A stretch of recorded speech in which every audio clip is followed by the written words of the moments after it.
Aleluia. Glória a Deus. Aleluia. Como é bom estarmos nesse ambiente de adoração e louvor. Como é bom a gente ouvir a palavra, a gente experimentar da presença de Deus nesse lugar. E queridos, nós vamos meditar agora na palavra de Deus e certamente é a palavra do Senhor que mantém a gente de pé. É ela que nos direciona, orienta, é ela que nos coloca no caminho certo para a gente viver nesse mundo e vivermos os propósitos de Deus. E vivermos aquilo que o Senhor tem nos chamado a fazer. E eu quero convidar a você que abra a sua Bíblia lá em o Evangelho.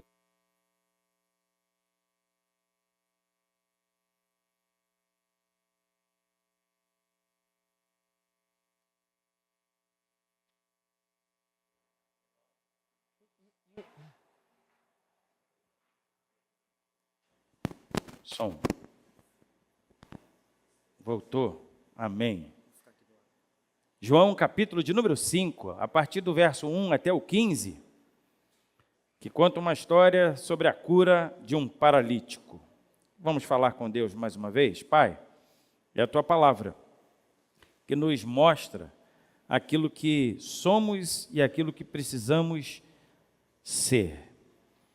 E assim, Pai, nós pedimos a direção e orientação do Teu Espírito Santo, para que ao lermos a Tua palavra, entendermos aquilo que o Senhor quer, possamos fazer aquilo que Te agrada. Em nome de Jesus. Amém. João, capítulo 5, os versos de 1 a 15, diz assim a palavra. Passadas essas coisas, havia uma festa dos judeus e Jesus foi para Jerusalém. Existe ali, junto ao portão das ovelhas, um tanque chamado em hebraico Betesda, o qual tem 5 pórticos. Neste jazia uma multidão de enfermos, cegos, coxos, paralíticos, esperando que a água se movesse, porque um anjo descia de tempos em tempos agitando-a. E o primeiro a entrar no tanque, uma vez agitada a água, sarava de qualquer doença que tivesse. Isso era o que eles criam, né? Eles acreditavam nisso. Está entre colchetes aí na tua Bíblia. Estava ali um homem enfermo havia 38 anos. Jesus, vendo-o deitado e sabendo que estava assim havia muito tempo, perguntou: você quer ser curado? O enfermo respondeu: Senhor, não tenho ninguém que me ponha no tanque quando a água é agitada. Quando tento entrar, outro enfermo chega antes de mim. Então Jesus lhe disse: levante-se, pegue o seu leito e ande. Imediatamente o homem se viu curado e, pegando o leito, começou a andar. E aquele dia era sábado. Por isso, os judeus disseram ao que tinha sido curado: é sábado, e nesse dia você não tem permissão para carregar o seu leito. Ao que ele lhes respondeu: o mesmo que me curou me disse: pegue o seu leito e ande. Perguntaram-lhe: quem é o homem que disse a você: pegue o seu leito e ande? Aquele que tinha sido curado não soube responder, porque Jesus tinha se retirado por haver muita gente naquele lugar. Mais tarde, Jesus o encontrou no templo e lhe disse: olhe, você foi curado. Não peque mais, para que não lhe aconteça coisa pior. O homem se retirou e disse aos judeus que tinha sido Jesus quem o havia curado. Amém. Glória a Deus. Queridos,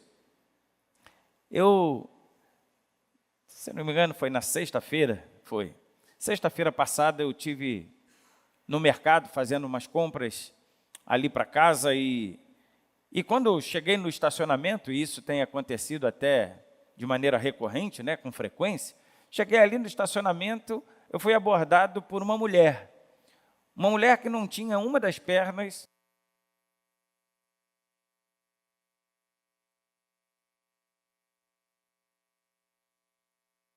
Me dá um... voltou. deixa aqui.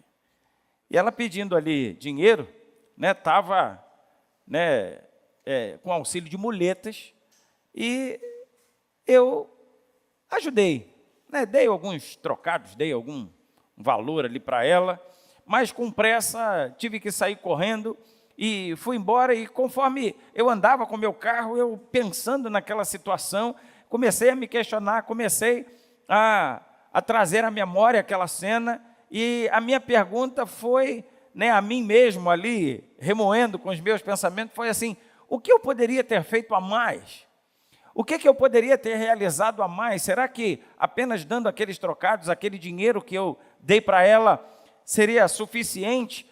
Porque, afinal de contas, a gente foi tão trabalhado, né? A gente ouviu tanto a respeito de que a gente tem um propósito, que a gente tem um chamado, que o Senhor deseja nos usar de uma maneira poderosa na vida de outras pessoas, que a gente precisa distribuir, compartilhar, né, a nossa bênção com outras pessoas. E aí, meu irmão, eu comecei a trabalhar isso no meu coração, na minha mente. Eu falei assim: eu poderia ter feito mais. Não é isso que a gente tem ouvido, né, a gente está no final de fevereiro, 2 meses pelo menos, a gente tem trabalhado isso com a igreja, esse termo, ou esse tema que fala sobre viver o propósito de Deus, viver um chamado. Eu não estou aqui por acaso, eu tenho um propósito. E qual é o meu propósito? O que eu tenho que fazer? Eu preciso servir, eu preciso amar ao próximo, eu preciso obedecer à palavra de Deus, eu preciso ser alguém que Deus, né, planejou. É isso que a gente tem ouvido, a igreja tem ouvido. Quem foi ao retiro, meu irmão, a gente foi ali, né, bombardeado, a gente foi ali, meu irmão, foi tão intenso, um intensivão, que a gente ouviu sobre palavras, né? Deus tem um propósito, todas as coisas cooperam para o bem daqueles que amam a Deus, daqueles que são chamados segundo o seu propósito. Essa foi a primeira palavra dita lá. Depois veio a irmã Rose trazendo uma palavra falando sobre aquilo que impede muitas vezes a gente de viver o propósito de Deus. Daqui a pouco vem a nossa irmã Carolina falando que a gente vive, né, e Deus preparou um reino para os seus filhos, e nós já experimentamos esse reino hoje, aqui e agora, para vivermos os propósitos de Deus.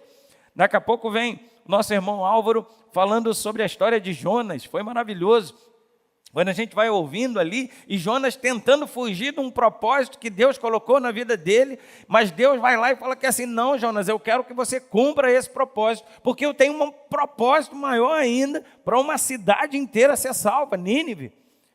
A gente vê lá o Expressarte, né, trazendo também ali a respeito das distrações que muitas vezes vêm à nossa vida. Estou lembrando aqui das mensagens, as distrações que vêm à nossa vida para impedir que a gente viva o propósito de Deus. Vem o pastor Eric falando: olha, você foi chamado com um propósito, as bênçãos de Deus chegam na tua vida, você precisa dividir essas bênçãos com outras pessoas, porque Deus tem um propósito para cumprir em nossa vida nesse sentido. E, meu irmão, a gente tem ouvido direto, Deus está nos chamando, Deus está nos sacudindo, Deus está nos despertando para a gente entender por que eu estou aqui, por que eu sou chamado a viver nesse mundo, e qual é o propósito dele na nossa vida. Nós nascemos já com esse propósito, né? A gente vê Jeremias, a gente ouviu palavra lá também nesse sentido. Jeremias, antes de você nascer, eu já tinha te designado como profeta às nações, você já tem um propósito. E, meu irmão, quando a gente olha para esse texto, né, nesse texto, quando a gente vai olhando Jesus fazendo esse milagre na vida daquele paralítico, a gente começa a pensar uma série de coisas, a gente vai pensando várias situações. Uma delas, meu irmão, é porque ele não escolheu, porque que Jesus não escolheu pessoas, meu irmão, que tinham destaque, que eram boas, né, pessoas que não tinham um grande problema, uma grande situação, pessoas que não viviam numa condição tão caótica como aquele paralítico, que certamente, né, a gente pode até definir, a Bíblia não fala exatamente isso, mas era alguém que mendigava, alguém que precisava da ajuda de outras pessoas, alguém que necessitava para a sua subsistência, para a sua sobrevivência, do auxílio de muitas outras pessoas. E Jesus vai justamente para atender, né? Certamente tinha muita gente melhor, certamente tinha muitos lugares melhores para que Jesus frequentasse, afinal de contas, era uma festa que estava acontecendo. A gente não sabe exatamente que festa é essa, a Bíblia não relata. Alguns falam que era a festa da Páscoa, outros, mas a Bíblia não diz exatamente que festa era essa. Então tinha muita gente em Jerusalém, tinha muita gente naquele lugar. E é interessante que Jesus vai justamente onde as pessoas sofrem, onde as pessoas são extremamente carentes, onde as pessoas precisam de um auxílio de outra pessoa, porque elas não são autossuficientes para se manter, para se erguer. E aí Jesus, ele vai ali, meu irmão, e aquele homem, né, a gente pode fazer outro questionamento, porque aquele homem não sabia nem quem era Jesus. Porque quando perguntam para ele assim, quem foi que te curou? Ele fala assim, não sei, o homem que me curou mandou eu levar meu leito, mandou eu carregar meu leito, mandou eu ficar de pé. Ele não sabia nem o nome, ele não conhecia Jesus, ele não tinha nem fé em Jesus, ele não conhecia. E Jesus vai procurar justamente esse homem. Então, por que Jesus escolheu um inválido para manifestar a sua graça, a sua misericórdia? Talvez você já tenha se perguntado isso, né? Você já se perguntou por que Jesus fez isso com aquele homem? Meu irmão, você já se perguntou por que Jesus fez isso com você? Porque quando a gente vai olhando para essa história, meu irmão, essa é a nossa história. Exatamente isso que Jesus fez na nossa vida. Quando a gente vai olhando para a vida desse paralítico inválido, uma pessoa que não tem condição de se manter, uma pessoa que é completamente desvalida de qualquer tipo de recurso, foi exatamente isso que Jesus fez quando ele abriu mão da sua glória e veio a esse mundo, porque nós também não tínhamos nada para oferecer. Nós também não conseguimos ficar de pé sozinho. É isso que a gente vai vendo na escola dominical. Hoje a gente estava falando de tantas religiões que ficam tentando o tempo inteiro se religar a Deus desde a queda. O homem vem tentando buscar a Deus, se encontrar com Deus, vem tentando fazer isso de todo jeito, de todas as formas, tentando cumprir uma série de mandamentos, leis, regras. É assim, meu irmão, procura qualquer religião e você vai identificar isso. Pessoas que tentam cumprir, inclusive Israel também, os israelitas, principalmente, meu irmão, os judeus, vão tentando cumprir a lei para fazer com que Deus os escolha ou Deus os receba no céu.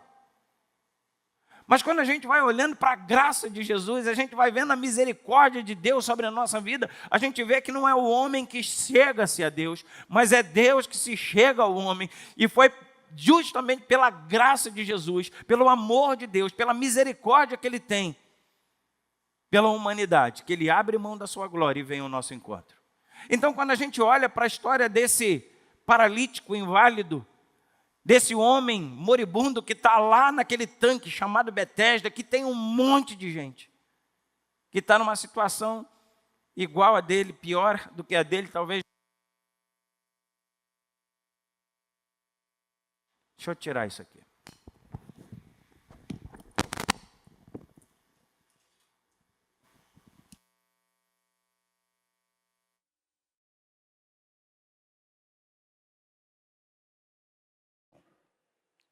Som, foi. Quando a gente vai vendo essa história, irmão, a gente vai vendo a nossa história. É isso que Jesus fez na vida daquele homem, mas é isso, meu irmão, que a gente vai olhando para a palavra de Deus e vê que Deus está realizando em nós. E, queridos, parece até brincadeira, né?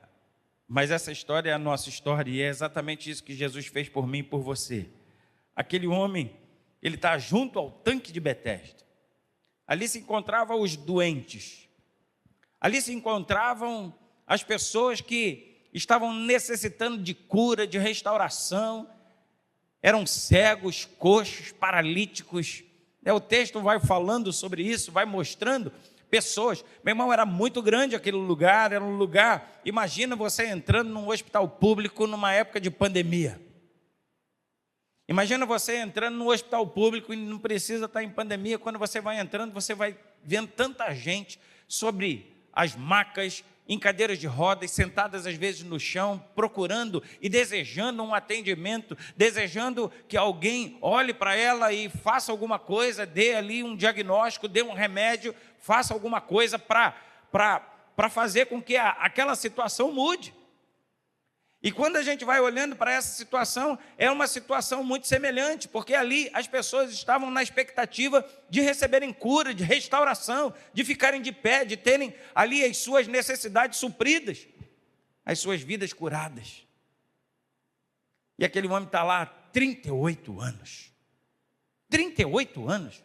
Meu irmão, 38 anos tem, talvez, na galeria, poucas pessoas que têm 38 anos. Talvez ninguém. É interessante, meu irmão, porque a gente vai olhando para essa situação e a gente vê ali que a questão era caótica. Talvez a gente possa dizer, né? A gente possa dizer que era como as nossas igrejas hoje, cheias de gente, um monte de gente procurando propósito de vida, procurando sentido, procurando significado para viver. Então Betesda certamente é o lugar que muitas pessoas evitam passar. É um lugar, meu irmão, que não era agradável de ver, era agradável de estar, não é, né, de ver, de ouvir, porque certamente ali havia gemidos, havia tristeza, sentir também o cheiro talvez não fosse tão agradável. Então, meu irmão, é interessante que quando a gente vai olhando para isso, a gente vê Jesus justamente nesse lugar. A gente vê que Jesus vai exatamente nesse lugar, no meio das pessoas que estão sofrendo, no meio das pessoas que não têm recursos, no meio das pessoas que não têm o que fazer. Porque a crença deles era que, de tempo em tempo, ali saía, talvez fosse alguma questão vulcânica, mas saía algumas bolhas do meio do lago que ali tem, né, do tanque, e aí acreditava-se que era um anjo que vinha e movia a água, e de repente o primeiro que entrasse na água seria curado. Essa era a crendice, isso era o que eles acreditavam.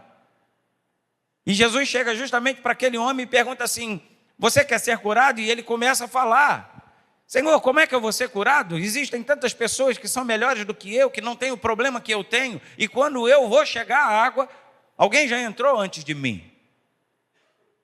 Meu irmão, o texto fala sobre essa festa que estava acontecendo. A gente não tem como saber que festa é essa que estava acontecendo em Jerusalém. O texto não relata, existem algumas especulações, mas o fato é que muita gente, muitas pessoas estavam ali em Jerusalém. E geralmente as festas são festas religiosas. As pessoas vão justamente a Jerusalém para buscar Deus, para falar com Deus. E foram buscar Deus aonde? E elas vão buscar Deus aonde? No templo.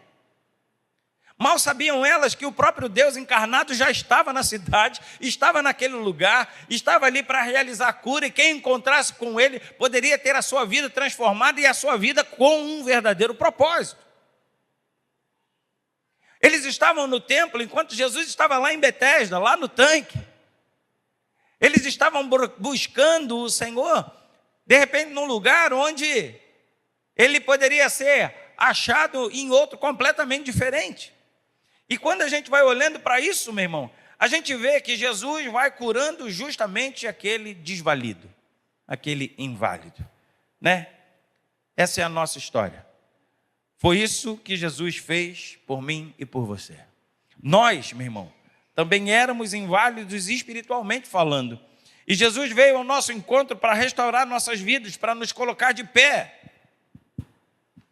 E é interessante também, meu irmão, isso chama a nossa atenção, porque outro dia eu estava pregando aqui na igreja a respeito do semeador que saiu a semear, né? Eu tenho falado muito isso, lá no retiro falei também.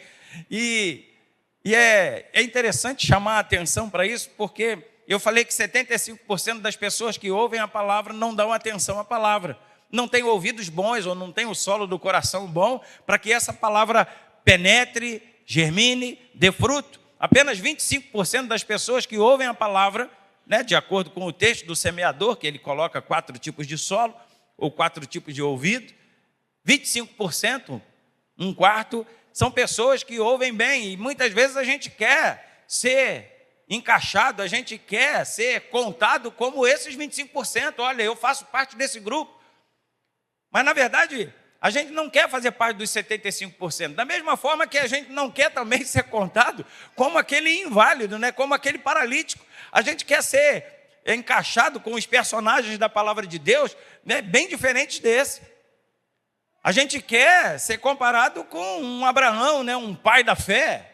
A gente quer ser comparado com um Davi, um homem que vence gigantes. A gente quer ser comparado com um José, aquele que sonha os sonhos de Deus e que vivem com intensidade todo o propósito que Deus chamou para ele viver.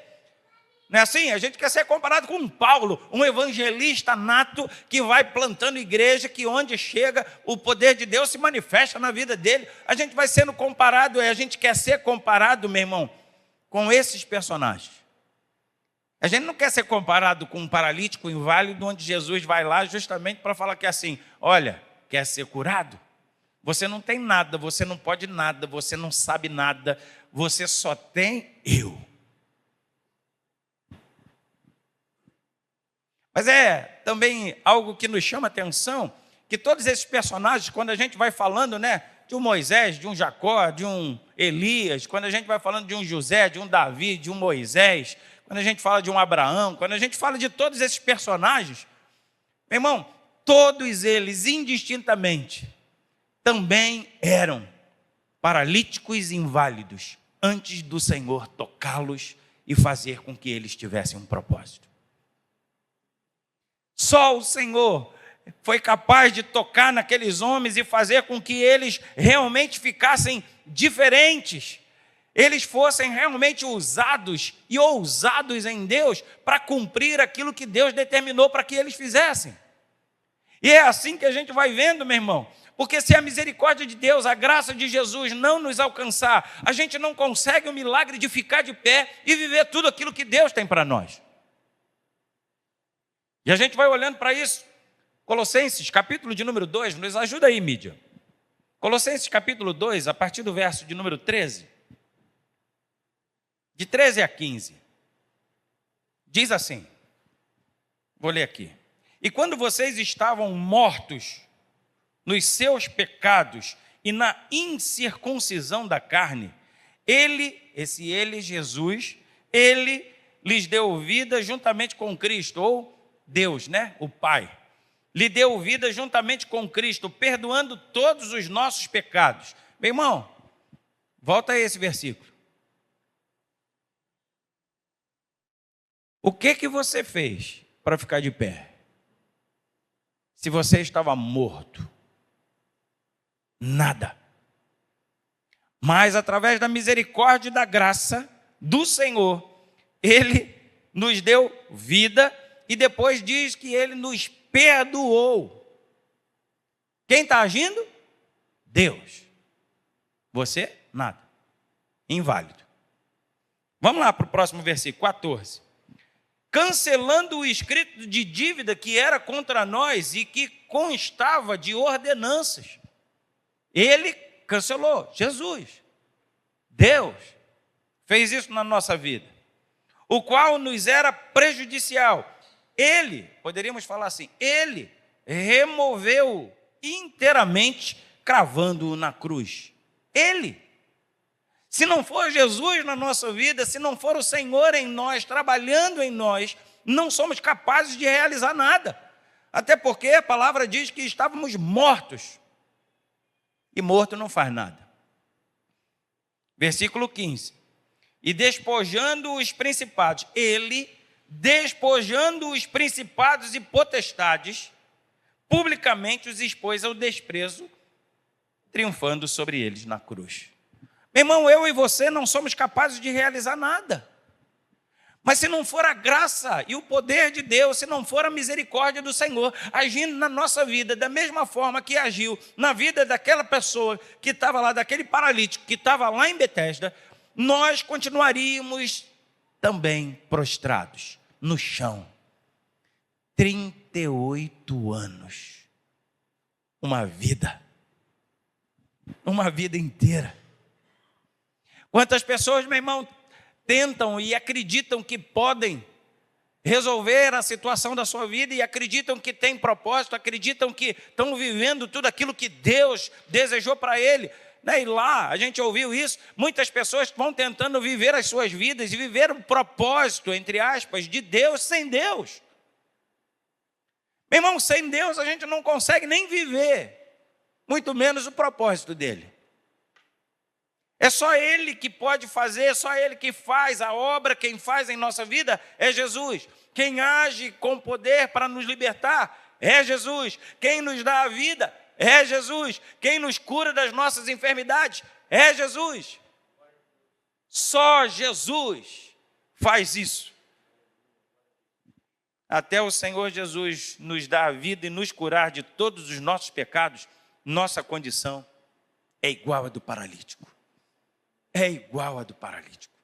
Aquele homem, meu irmão, estava lá, havia 38 anos, e por mais que tentasse, nunca conseguiu mudar a sua condição.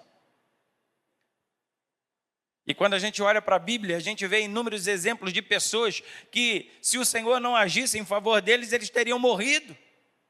Lá no retiro, nosso irmão Álvaro começou a pregar, e ele falou sobre um grande personagem muito conhecido. E ele falou sobre Jonas. E todos nós já conhecemos. Se você não conhece, leia, tem um livro que é Profeta Jonas, né? Leia na Bíblia, é uma história curta e gostosa de ler.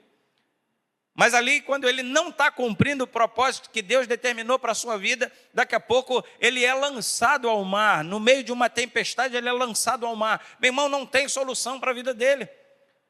A perspectiva dele de ver a luz do sol no dia seguinte, meu irmão, era nula. Mas Deus, ele resolve, e ele faz com que um grande peixe venha lá, o engula, e ele passa 3 dias na barriga do peixe, e aquele negócio todo, daqui a pouco ele ora, daqui a pouco ele é vomitado lá na praia, onde Deus quer que ele cumpra um propósito. Mas, meu irmão, quando a gente vai olhando para isso, quais eram as chances de Jonas sair vivo daquela situação? Quais eram as chances de Jonas ter mais uma oportunidade de um dia de vida? Nenhuma. Mas Deus faz um milagre. Quando a gente olha para um Daniel jogado na cova dos leões, meu irmão, quando ele está naquela situação caótica, qual era a expectativa dele ter mais um dia de vida? Nenhuma. Mas Deus faz um milagre. Quando os amigos de Daniel são jogados na fornalha, qual é a expectativa deles terem mais um dia de vida? Nenhuma. Mas Deus faz o milagre. E a gente poderia ir falando aqui de tantas pessoas, meu irmão, de tanta gente.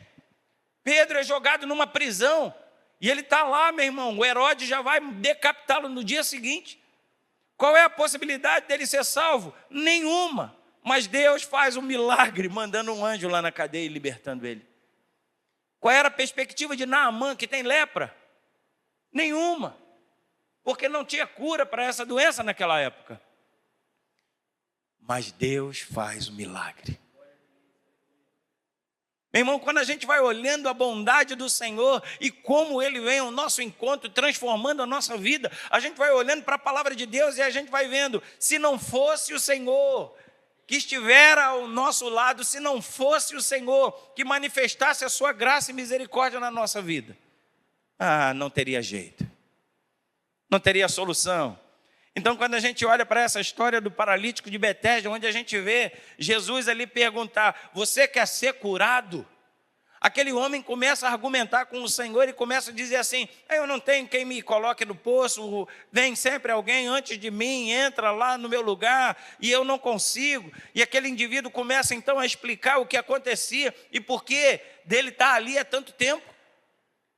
Mas Jesus, é como se Jesus falasse assim, olha, eu não quero saber das suas impossibilidades, eu não quero saber das suas aflições, eu não quero saber de todos os recursos que você já tentou lançar a mão, ou de tantas pessoas que não ajudaram você. A minha pergunta é, você quer ser curado? Você quer ser curado? Então Jesus lhes disse, levante-se, pegue o seu leito e ande. E imediatamente o homem se viu curado e pegando o leito, começou a andar. Meu irmão, eu disse no início dessa mensagem que a gente já está ouvindo sobre viver o propósito de Deus há 2 meses. Na verdade, a gente já ouve isso a vida inteira, desde que a gente se converteu, né? Mas esse tema específico, que a gente batendo nessa tecla aí, pelo menos 2 meses você está ouvindo. Quem teve no retiro lá, esse intensivo, né? E a gente tem ouvido essa palavra com esse tema aí de maneira incessante. A pergunta que a gente faz a você e aquilo que você precisa refletir é: e o que vamos fazer quanto à palavra que o Senhor nos tem dado? O que a gente vai fazer quanto à palavra que tem chegado até a nossa vida, tem impactado o nosso coração, tem despertado e nos desafiado a viver o propósito de Deus? Irmão, quantas coisas a gente está ouvindo e quantas coisas a gente está sendo aqui desafiado a fazer. E o que a gente precisa fazer é não deixar isso entrar por um ouvido e sair pelo outro, ou simplesmente a gente ter o conhecimento. É muito bom a gente saber, a gente conhecer as histórias, a gente saber que a gente foi criado com um propósito e Deus tem um desejo para a nossa vida. Mas o que a gente precisa entender é quando a gente ouve a palavra, quando a gente lê a palavra de Deus e a gente vê os textos e esses personagens todos que a gente já citou aqui, meu irmão, o que a gente precisa fazer é obedecer. O que a gente precisa fazer é: Senhor, eis-me aqui. Lembra de Isaías? Isaías vê aquela situação, Isaías capítulo 6, Deus vai dando algumas visões para ele, ele vê lá os anjos, a glória de Deus que enchia toda a terra, o Senhor assentado sobre um alto e sublime trono, ele vai vendo a sua natureza pecaminosa, a sua natureza caída, e ele vai começando a ver aquela situação, e daqui a pouco ele se vê também purificado por Deus. O Senhor o coloca de pé porque ele está caído, e daqui a pouco o Senhor mesmo pergunta: a quem enviarei? Quem há de ir por nós para pregar o Evangelho, para ser uma testemunha viva do meu amor a tantas pessoas que estão caídas, moribundas, lá em Betesda? Quem há de ir? Essa é a mesma pergunta que o Senhor vai fazendo para nós, meu irmão, a respeito do propósito da nossa vida. Onde você está sendo impactado e o Espírito Santo está falando ao teu coração para você servir na casa de Deus? Para você não apenas vir na igreja, sentar no banco, todo domingo igreja para casa, casa para igreja, de igreja para casa, e a gente vai vivendo a vida como se a gente não tivesse um chamado, como se a gente não tivesse um propósito. O que a gente precisa é ser impactado pela palavra, e a gente ser completamente transformado por essa palavra para viver tudo aquilo que Deus quer que vivamos. E a gente precisa obedecer. A gente precisa obedecer. Então a gente está aqui, meu irmão, há um tempo já falando sobre isso. O que nós vamos fazer quanto à palavra que o Senhor nos tem dado?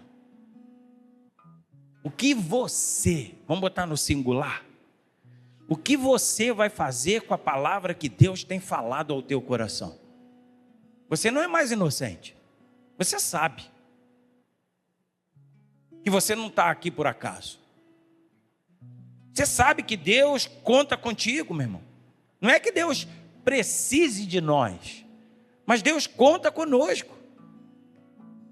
Né? Conta-se uma história que Jesus veio a esse mundo, ele cumpriu ali a sua missão, o plano de salvação, veio, não pecou, foi à cruz, morreu por nós, ressuscitou ao 3º dia, e quando Jesus chega ao céu, ele está lá, né, uma história isso, ele está lá falando, os anjos falam assim: Senhor, pode deixar, nós vamos lá agora concluir a obra que o Senhor ali começou, né, a gente agora vai falar do teu amor para as pessoas. Ele falou assim: não, deixa. Eu já dei essa incumbência para os homens. E os anjos, né, se assustam e falam assim: para os homens? Como se estivesse dizendo assim: tudo que o Senhor fez agora está confiando à mão dos homens? Meu irmão, o Senhor conta comigo, com você. Daqui a pouco a gente vai abrir uma nova edição da Casa de Paz. E a gente vai aqui, meu irmão, falar e reconhecer aqui, identificar algumas casas que precisam de receber o evangelho, que precisam ali ouvir do amor de Deus, que precisam ser impactados por essa palavra de transformação, porque também nem sabem, mas também estão em Betesda, carecendo de ficar de pé, acham que estão, mas não estão. Porque enquanto o Senhor não vier com a graça e a misericórdia dele, falando assim: queres ser curado? Fica de pé, toma teu leito, anda. Enquanto o Senhor não tocar e não fizer ali o movimento na vida daquelas pessoas, meu irmão, continuam há 38 anos na expectativa de serem curadas e vão morrer sem ser, se não tiverem um encontro com Cristo. Quem é o agente de Deus? Quem é o agente do Senhor para fazer isso? Nós somos aqueles que Deus chama para fazer diferença nesse mundo. Então o que a gente precisa fazer é obedecer a palavra. Jesus mandou aquele homem, aquele paralítico, ir lá ficar de pé, e foi isso que ele fez. E nós, o que vamos fazer quanto aos propósitos que Deus tem para mim e para você? Jesus encontra aquele homem no templo e diz: você foi curado, não peques mais. O que Jesus está dizendo para aquele homem é mais ou menos assim: eu te curei porque eu tenho um propósito para a sua vida. Você tem que andar agora de acordo com a minha palavra, de acordo com os mandamentos de Deus. Eu te curei porque eu tenho uma expectativa sobre você, eu quero que você me sirva. Eu te curei, meu irmão, porque você tem uma finalidade nessa vida, você não está aqui por acaso. E se o Senhor fez isso na minha vida e na sua vida, meu irmão, Ele também fala as mesmas coisas para nós. O Senhor tem uma finalidade. Então, eu gostaria que fôssemos capazes de fazer o que Jesus manda, meu irmão. Jesus chegou para aquele homem e falou que assim: fique de pé, toma teu leito e anda. E se o Senhor, Jesus, Ele já fez o milagre de lhe dar a vida, de te colocar de pé, te mostrando que você tem um propósito, meu irmão, então não fique paralisado, porque o Senhor já curou a sua paralisia. Não fique paralisado, meu irmão, esperando águas se moverem para você entrar, para você ficar bom, porque o Senhor já tocou na tua vida. Então não fique, meu irmão, muitas vezes com uma indisposição de arregaçar as mangas e de fazer aquilo que é para fazer. Ou então com um peso, uma culpa, que não deixa a gente caminhar, não deixa a gente fazer aquilo que Deus espera que a gente faça. Se Ele diz que você é especial, meu irmão, acredite. Se Ele diz que Ele está com você todos os dias, creia nisso. Se o Senhor, meu irmão, está mandando você ficar de pé, fique. Porque essa é a palavra dele. E eu quero concluir já essa palavra, lembrando de uma ilustração muito interessante. Eu já falei ela algumas vezes aqui na igreja, mas tem uma ilustração que fala sobre Napoleão Bonaparte, um soldado que estava ali junto dele, e de repente o cavalo de Napoleão Bonaparte se assusta, dispara e sai correndo, e aquele soldado pega um outro cavalo e vai atrás dele, galopando, e daqui a pouco ele recupera o cavalo, ele consegue pegar o cavalo e leva de volta até Napoleão. E quando Napoleão identifica, e vê que aquilo que o soldado fez, fala que assim: obrigado, capitão. Era um soldado, e Napoleão fala assim: obrigado, capitão. E ele fala assim: pois não. E imediatamente sai dali. Ele vai lá no alojamento dos oficiais, ele separa uma cama para ele. Ele vai no armário lá no depósito onde tem fardas, ele pega uma nova farda para ele, já se veste como capitão.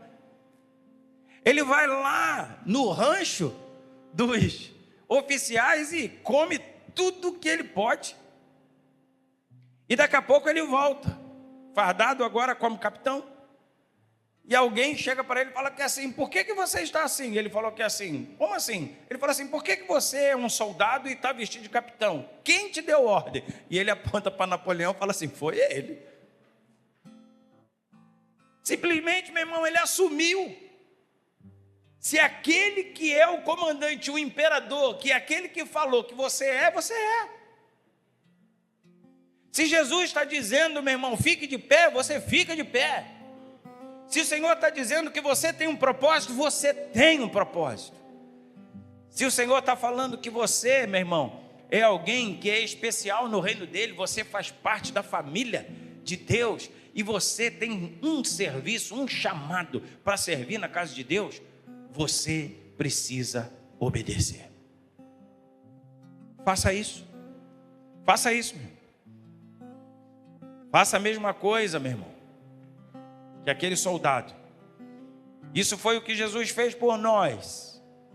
Ele nos curou e nos deu um propósito. E ele chegou até nós e nos ofereceu vida, nos ofereceu cura e fez o que só ele era capaz de fazer. Ninguém mais. Só ele. Só ele. Então agora cabe a mim e a você cumprir o propósito para o qual ele realizou o milagre em nós. O Senhor realizou um milagre em nós. O que você vai fazer?